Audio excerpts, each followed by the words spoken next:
į terapiją atėjo paauglys berniukas. Jis nenorėjo mokytis, nieko veikti.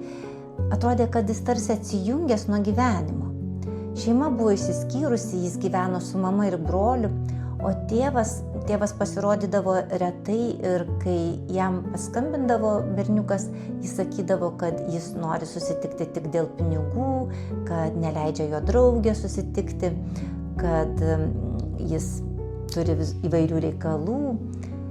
Ir terapijos metu, suvokus, kad tėvo elgesys yra nebrandus, kad jis elgiasi kaip mažas vaikas, kuris priklauso nuo kitų nuomonės, o ne kaip tėtis, kuriam rūpi sūnus. Berniukas tarsi užaugo.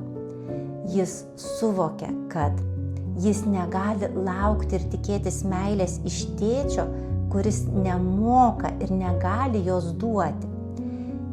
Įvyko tarsi lūžis jame. Jisai suvokė, kad jis pats gali sukurti savo įdomų gyvenimą ir kad jo gyvenime yra žmonės, kuriems jis yra svarbus, kiti žmonės. Ir berniukas išjudėjo iš taško, kuriame jis buvo sustojęs. Jis pradėjo domėtis būreliais, veikla, mokykla.